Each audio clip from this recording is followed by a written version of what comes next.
son of So Larry Talbot. fabulous. So, Kaylin, what are your characters? Let's Characterers. start with Well, character. Yours. It's a parenthesis with an F. characterers.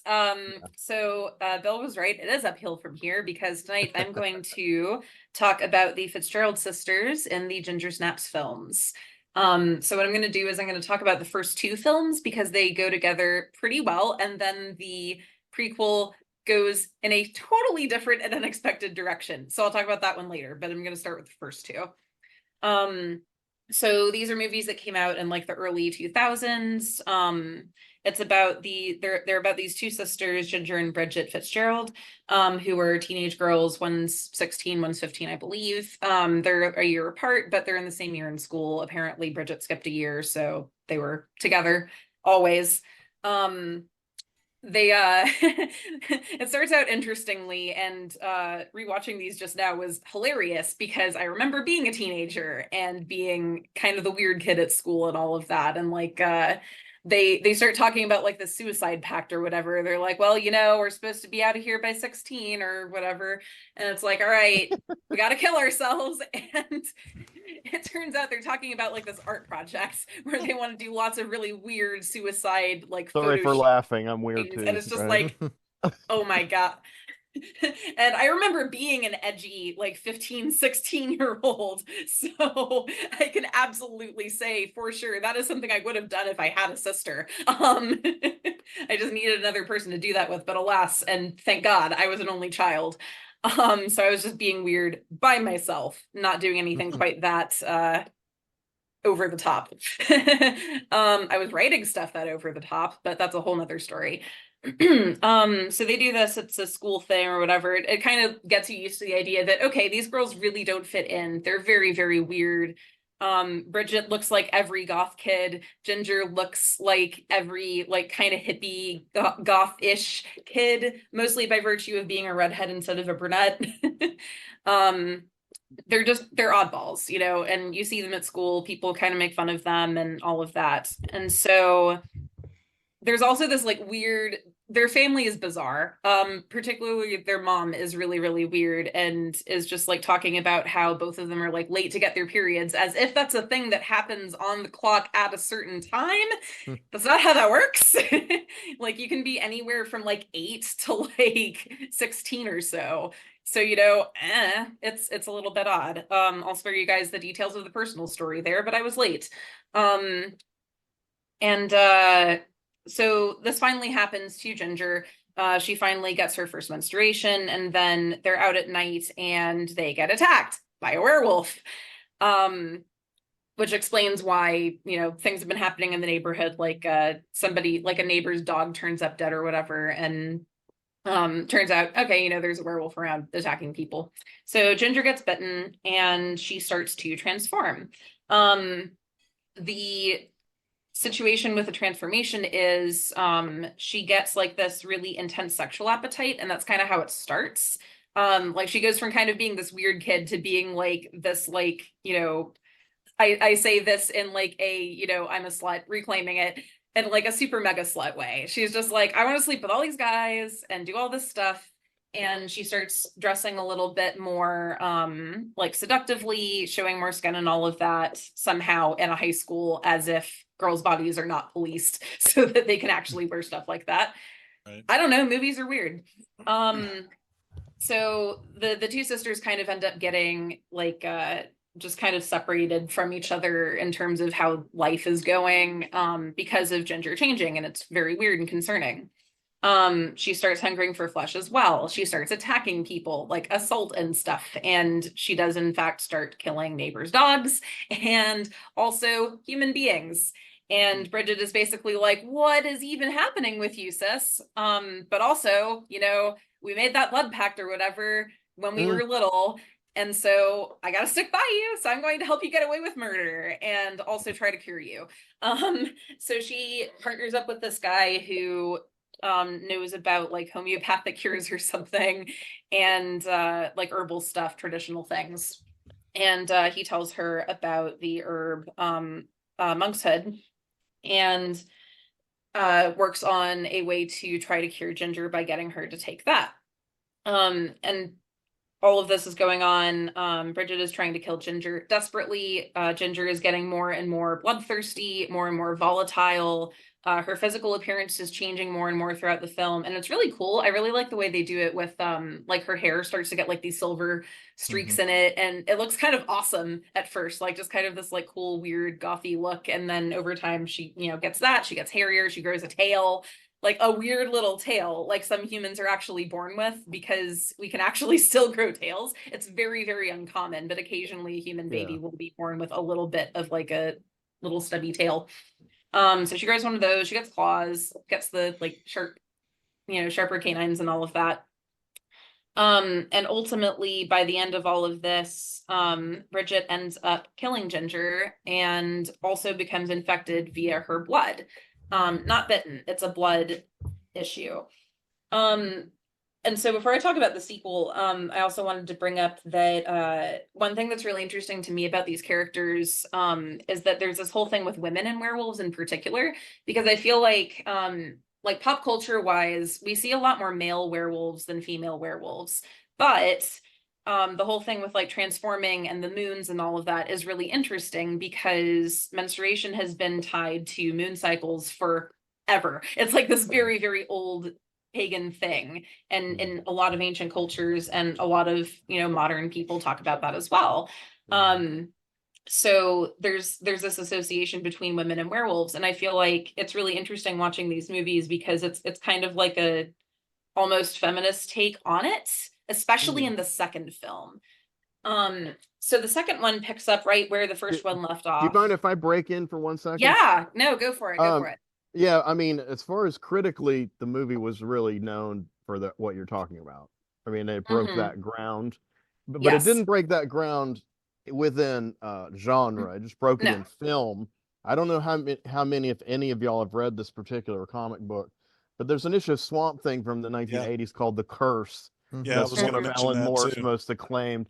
And Alan Moore is really on it. He was one of the first people to ever write about what you're talking about with women and werewolves. And he shows them in ancient times, and the women are in the hut having to menstruate. And ironically, the letter pages, you might remember, Keith, were just some people were super positive and some people were like really grossed out. Yeah. Yeah, I remember showing it to a friend of mine who didn't read comic books. I was showing it to her and saying, look, this is the kind of thing they can do and that they're doing now in comic books. Check it out. Yeah. This is bold. This is different. This is not what you expect from comic. I thought it was great. And that was during a run in which each issue was standalone like that, tackling a classic monster, but doing a complete unique twist on it. And that was that one on the werewolf. And it was unique at the time, and it's kind of cool, but also interesting that it's taken so long for that idea to worm its way into film. That it took 2000. The first film is only 24 years old. I have students who are younger than this movie, but not by much. So that really says a lot. Yeah. That's an incredible movie. So go ahead. So second film picks up where the first one left off. So this is the sequel. And this one takes over with Brigitte as very much the main character in it. I feel like the first one, they're kind of like both protagonists, but it's more Ginger's story, and Brigitte is kind of along for the ride and trying to help her. But the second one is Bridget's story. She's dealing with the trauma of having killed her sister, the most important person in her life, the person that she had this blood oath from age, I think it was 8, to always be together or whatever. And she's dealing with that trauma. She is trying to deal with the fact that she's been infected with the disease that causes her to transform also into a werewolf. She does have the monk's hood stuff, and so she injects it because they discovered that injections, something to get it right into the bloodstream, is the most effective rather than like swallowing it or anything like that. So she's injecting it, of course. She has a breakdown and somebody thinks that she's been shooting heroin. So she gets institutionalized. And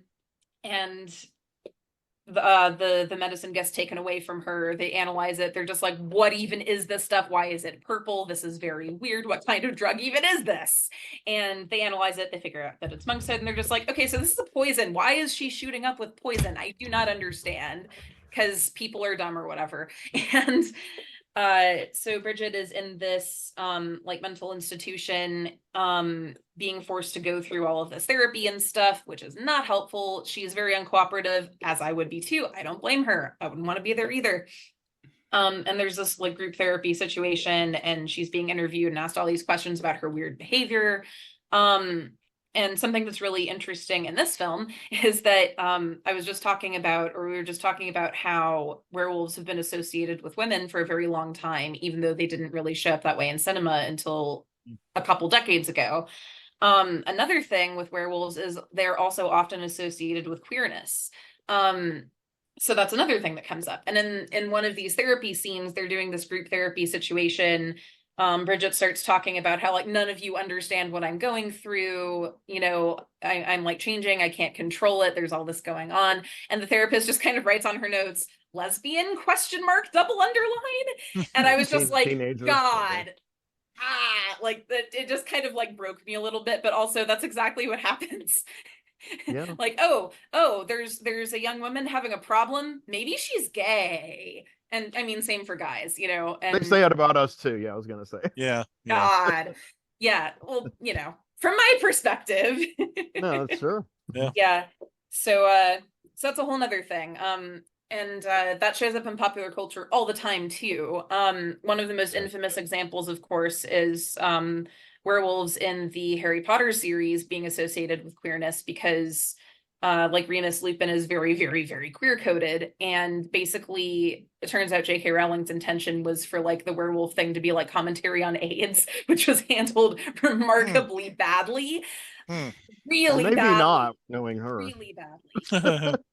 Yeah, because no, like you had the werewolves like going and deliberately infecting people and shit, and it's like that seems like people trying to deliberately give people AIDS, and it's like, yes, okay, there might have been a very tiny minority of really shitty people doing that, but oh my God, you are not the queer ally that you say you are, man. Yeah, I think Cronenberg did the AIDS metaphor. Yeah. Was it Rabid? Well, no, the Fly. No, it was before Rabid. Yeah, it was the Fly. That's right. Rabid came well before that. Yeah.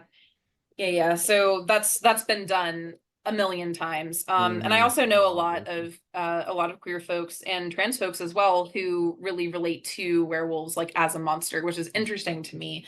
Actually, yeah, transformation, exactly.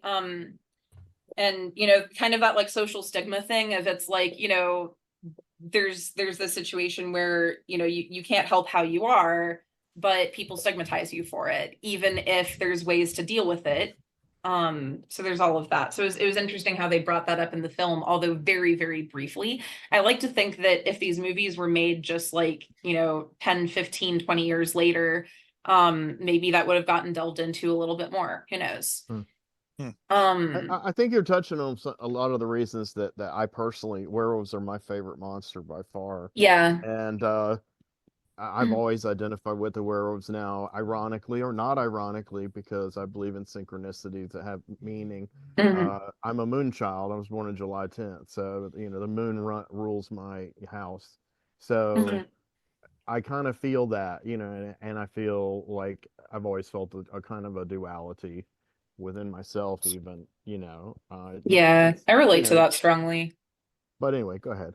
Yeah, just bouncing off what you were saying, because like, in there. Yeah, sure. Let's like get into some like co-producer and panelist lore, you know? Like yeah, I also like identify heavily with everything to do with the moon. I have a full moon lamp on my desk right now, which is lovely. I love it. It's amazing. I follow the like lunar cycles and all of that just because I find it interesting and beautiful, and I love all the symbolism and all of that stuff. And werewolves are really fantastic monsters that I really like a lot too, for all the reasons that you said. That duality is really cool. You know what ruins it though? If you pay attention during Earth science, and at some point you realize the moon is always full. Oh no, it is. Absolutely. And moonlight doesn't exist. It's just sunlight. So if moonlight turns you into a werewolf, you should be a werewolf all the time. All the time. Yeah. Oh yeah. Maybe There on a have been some dark comic moonless stories that night. dealt with that, by the way. Yeah. This is Astronauts going into space and being Right. werewolves. Right. All the time. Okay, let me rabbit trail that a little bit. That's one of the reasons why I don't like trying to take a werewolf story and make it scientific. Because I actually I can buy vampire stories that want to delve into it and from a scientific standpoint and try to say, you know, it's like a virus and that sort of thing, and try to figure that out, light sensitivity and all that. But vampires are actually just autistic people. I'm saying that. I hear you on that. Literally just got a formal diagnosis, by the way, just so nobody comes at me in the comments. But the werewolf thing needs to, for me at least, for me to get into it and to buy it, it's got to be supernatural. And because it's supernatural, then I'm not concerned about the reflected sunlight, because it is a almost arbitrary limitation placed there in a supernatural way. So that works for me. I don't have that problem with it. No, I totally agree. You know, I really love what you said, because I hate it when they try to explain things with science that make it worse. So they'll be like, well, just let it be magic. Here's the reason the Red Sea parted. A comet was going by and it caused a tidal thing. It's like, yeah, what a coincidence that it just happened right when we needed it. You know, like Moses shows up there and it just so happens a 1,000,000,000 shot that an asteroid passed overhead and the Red Sea parted. That sounds way more miraculous than just saying, yeah, God said, part the Red Sea, whatever. Like I enjoy my folklore. I enjoy my magic. I enjoy my science and science fiction. They can meet in the middle sometimes, but sometimes it does not work. And I'd rather it just be magic than try to make it into science when it really doesn't make sense if you try to make it into science. I mean, magic is real as far as I'm concerned. I've seen it. I mean, you know, I'm not saying I've seen any werewolves, but you know, this stuff isn't accidental or anything. But you shouldn't try to fit it into a scientific box. No, it does take a lot of the room. It doesn't work. It takes all the fun out of it. It does take all the fun out of it. There's one more thing I got to teach my students. Jeez, no. But you know, on each of these classic monster types, there's an archetypal, iconic aspect to it. And like, you know, and while you were talking, I was kind of in my head, I was like thinking, well, what's the difference between the vampire and the werewolf and a lot of these things? And I'm realizing, yes, the duality of it is the werewolf, because the vampire, you transform and then you are a vampire, and you know, you're not dealing with the duality of your human versus your werewolf nature. And so the werewolf, your nature. Right, you almost, I mean, you do have tortured vampires who are sad because they are a vampire, but most vampires embrace it. But the werewolf, we know where Bill stands on this. It's a rare story that's going to work in which someone is just happy to be a werewolf.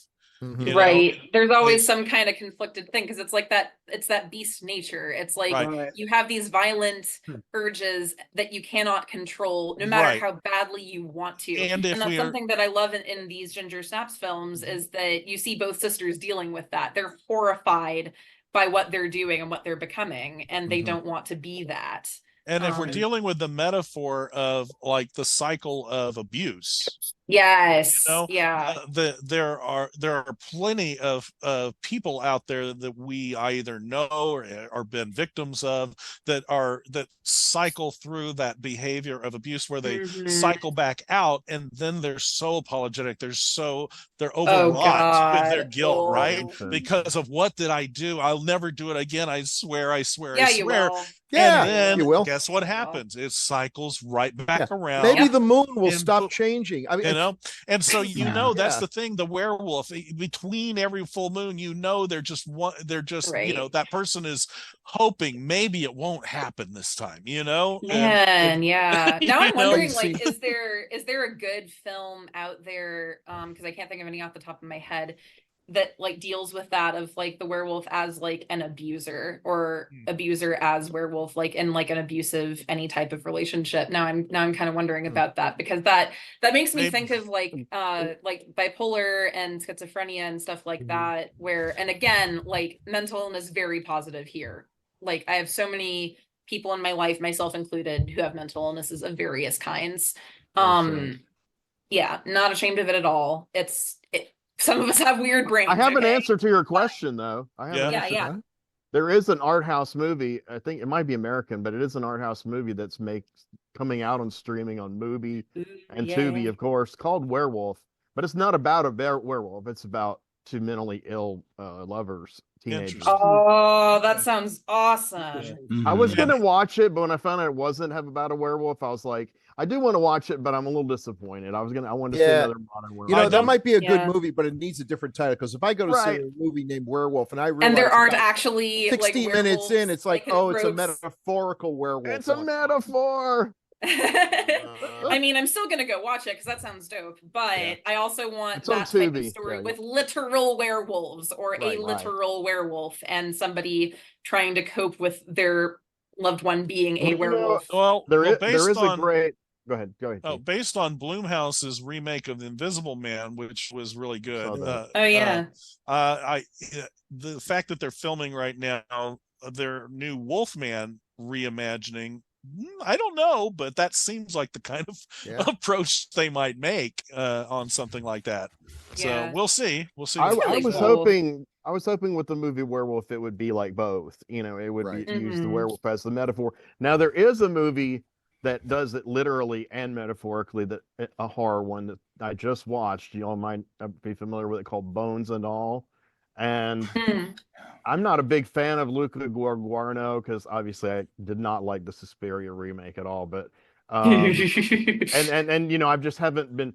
A lot of people tell me I need to see Call Me by Your Name, but you know, and I wouldn't mind seeing it, but a lot of it, which I don't really care, but I guess I just have to be in the mind. They're like, you might not get it. It's extremely gay centric, and I'm like, okay, then why do you keep telling me to watch it? I mean, I'll watch it. And you're also just like, have you seen my friend group? Yeah. I mean, you know, I write about gay characters, but indeed, since I think Luca, if he really is a gay person, it'd probably be a great movie. If he's not, well, we've seen how he's treated witches, and so I don't know. I have feelings about that one, But his co-star Timothy Chalamet from that movie, everybody thinks is like, you know, such a babe and everything. He's the co-star of Bones and All, and they're cannibals. And I saw the trailer for it in the movie theater, and I was like, is this gonna suck or what? And I finally saw it, and I really liked it, and it it's a great take on cannibals and on adolescence, young love, sex, all that stuff. So anyway. Cool. I'm gonna have to check that one out. Cannibals are one of the categories of monsters that I had. Vampires are not, and people are going to come down to me. It's like, vampires are a combination of two of the classic monsters. They're ghosts and they're cannibals. That's what makes them monsters. How do you define ghosts? I'm curious. Is that the undead? A monster that should be dead but isn't. Zombies or ghosts. The monster that defies death. So that's just very Japanese. So zombies and vampires are basically in the same category. Unnatural appetites. Yeah, you're right. And you know, and Japanese. Although now I'm curious about Although now I'm curious about zombies that are like some of the more recent, like modern takes on zombies where they have some kind of parasitic infection. We were chatting about The Last of Us earlier off camera as an example, because that's from a fungal infection. Yes, it's fascinating. Like a mutated version of cordyceps. Yeah, so it's like, where would that fall under? Because I guess that would just be cannibals then, instead of I guess in The Last of Us, they're not technically, they don't actually die. They don't actually call them zombies, and whether or not you consider them zombies really depends on how you define zombies. It's a zombie trope. I'm a heretic and I call them zombies because why not? Sure, you know. Okay, so I'm from the other side. I think the taxonomy should be zombies are dead people come back. Come back to life. I mean, the 28 Days Later has nothing to do with zombies. It's not a zombie movie. Yeah, you know what? Yeah, there's zombies. I don't care. It's fine. But listen, hear me out. but trope wise, it is a zombie movie. Sure. Yes. Alex And Garland, trope-wise, who The wrote Last movie, of Us is a zombie Right. game And- / show. because Alex Garland admitted, to his credit, I will say, because I love 28 Days Later, but I was hesitant to watch it too. because it seems so plagiaristic of a couple of movies I liked. Well, so I finally watched it. I bought it blind, Yeah. watched on DVD, loved it, listened to the audio commentary, and Alex Garland's like, yeah, the first half of the movie, I ripped off the Omega Man, and then the chained up guy, that's Bub from Dawn of the Day of the Dead. Yeah. I mean, he Mhm. cited all the things he blatantly Sure. stole, and I was like, okay, respect. Like, at least you're citing Yeah. your sources and not just acting like Right. it's a new thing that you just pulled out Well, of the thin reason air. that movie, I think, worked artistically above all, besides the fact Alex Garland was a great writer, Danny Boyle, his movies always look good, but to me, he's extremely spotty, as he needs a good writer. And the thing about him is Alex Garland wanted to shoot it like a Fulci movie, a Fulci homage. And Alex Garland's, Danny Boyle's like, no, I want to do the first non-Star Wars mass-produced all-on-digital movie. And then he's like, well, okay. And he pulled it off. worked. So, yeah. Wow, interesting. And I also love 28 Days Later. And y'all know that there's going to be a 28 years later. 28 years later. They Yeah. skipped the My months. They God. skipped They 28 skipped a months. little, yeah. And I'm Murphy's also trying just to get in it. oh, I don't know if man, they'll that cast movie. Who? Yeah. Cillian Murphy, he's begging to be Oh in yeah, it. yeah. Mhm. Okay. And Yeah. I'm sure they'll let him, since he's like now one of the most famous actors on earth, which I never saw that coming. I was playing that character person. But so how are you on Ginger Snaps? You have some more? Oh, absolutely. We barely even got into the second movie because that was one hell of a tangent, but it was super fun. So worth it. Keith and I are bad moderators. Anyway. So Bridget is institutionalized. She's dealing with all of this stuff. We started talking about lesbians and it got derailed. No surprise there. So her medication for not becoming a werewolf is confiscated, and she is starting to transform. She starts getting that sexual appetite as well. There's this one really interesting scene where there's like a group therapy session where they're doing like, I don't know, a breathing exercise or something, and it turns into like a masturbation orgy. And it's like in her mind, it's not literally happening, but it's showing that like sexual like that she is getting because of the transformation. And then there's this employee who is very clearly trying to take advantage of her by basically exchanging sexual favors for medication, as he does with a lot of the patients there, because he's a piece of shit. And so that's going on. There's also this young girl there whose name is Ghost, and she's also a patient there, I think. And she and Bridget end up bonding because it turns out Ghost always wanted a sister, and Bridget is mourning her sister. So she kind of becomes like the big sister to this girl who's a bit younger than her, maybe like middle school age, I guess, if I had to guess. I'm bad at guessing kids' ages. And ultimately, they end up escaping together and steal the medication because Ghost knows where it is, helps Bridget get it, and then they escape this institution and run off. They're also dealing with the issue of like there's this male werewolf that's like trying to hunt Bridget down, and Bridget says that it wants to mate with her or whatever, and it's just like bleh. So maybe there is something to this lesbianism thing. Like, who knows? Maybe this is all like an extended metaphor for like actually she's gay and really doesn't want any of this. I don't know. That's one interpretation. It might be. I read her as more like I read it more that she's sexually uptight, and she's obviously never had sex. She's right. And she's traumatized, Yeah, I mean, and I would be very turned off about the idea of sex too if my sister like started just turning into like a horn dog because of being a werewolf, and then I killed her. I'd be like, I don't want to do that either. That doesn't look like fun. So I understand that entirely.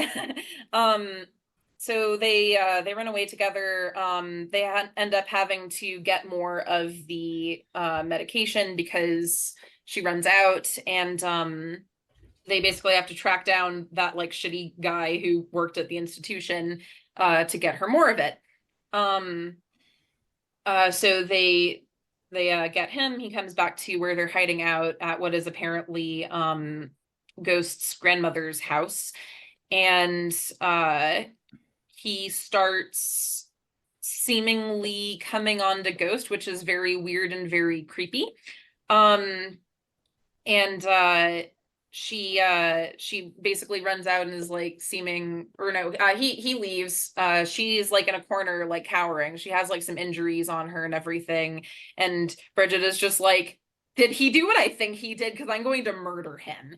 And Ghost says like, yeah, no, he did. And so Brigitte proceeds to get that guy's ass killed by the werewolf outside, which is great. Unfortunately, as it turns out, Ghost is a bloody liar, which is also hard because, again, there's like this mental illness thing going on where it's like she actually is a mentally ill child. They say that she has trouble distinguishing between fiction and reality. She's like super into comics and art. She makes all these characters. I really, felt for this kid a lot because she struck me as being very intelligent, very bright, very neurodivergent. Like absolutely read her as being very similar to me when I was that age. Except, I didn't lie and get people killed. And don't have the fiction and reality thing so much. But Brigitte, who's got the heightened senses because of being, turned slowly into a werewolf, has like the smell of like burning and like burning flesh and everything. And she's just like, oh shit. And it turns out that Ghost killed her grandmother. And that's why she was institutionalized. So and then it turns out she was lying about the guy assaulting her and all of that. That doesn't mean that what the guy did was okay. He was still taking advantage of people to exchange sex for access to the drugs that they were addicted to, which is really, really shitty behavior. But it does reinforce the point of like, okay, well, who has that reality grasp and who doesn't and all of that. And then ultimately Brigitte does end up fully transforming into a werewolf. And Ghost ends up like locking her in the basement basically to just kind of keep her forever because she wanted a sister. And that's how it ends. And I was just like, the first time we don't know what happens. And we'll never know what happens after that. Nope. Just mic drop. All right. Yeah, really a groundbreaking movie. It really is. It took me a long time to see the first two. I mean, once I got really interested in them, I couldn't find. I still can't believe you started with the prequel because that must have been an interesting experience. Well, not really, because I mean, I see it. Well, I do and I don't see it the way a lot of its fans and its detractors see it. The third one. That's fair. A lot of people hate the third one. It's my favorite one, but I don't hate it. I don't hate it. I like the first two better, but I don't. They're better movies, but I like the vibe of the third movie because that's fair. Like I said, there was a period where there was some historical horror like Ravenous, and I really think it's following a Brotherhood of the Wolf. All those movies are around the same time, and like I said, I wrote an essay tying them together. We'll talk about later, maybe. And so I just kind of have a soft spot. To be honest, I haven't seen it since before I sold my DVD, which was a while back. But since I saw them as separate characters, I guess is what I'm trying to say. That's fair. And we'll get more into that when I get to the third one after we let some other folks talk. But I do have one more thing to say about the second film. Also during all of this, Brigitte is haunted by Ginger, who she has killed, and she's traumatized by that. And in this one, like playing into that duality theme, Ginger is kind of like a devil on her shoulder, basically being like, don't you want to be powerful? Don't you want to have all of this? Just let it take you. Just become this powerful being. And Brigitte's just like, hell no, I want to be me. I do not want this. And it's really interesting just kind of seeing the character of Ginger come back in that way because she's not there, she's not alive anymore, but there's that whole like they always say to each other together forever, and it's like there she is as a ghost, basically. I see them as yin and yang. I mean, I see and I think it's really clear in the third movie because then you have them both alive as werewolves. And the thing is, I mean, Brigitte is like, reason, if you want to get Dionysian about it, and Ginger is, the raw, the bestial. Yeah. Yeah, And, like the like the id and the like ego or superego, Yeah. that whole thing. Yeah. Not that I'm super into Freud or anything, but I do in fact teach a class No. on sexuality, so I kind of have to talk about Freud. But it's a useful, framework.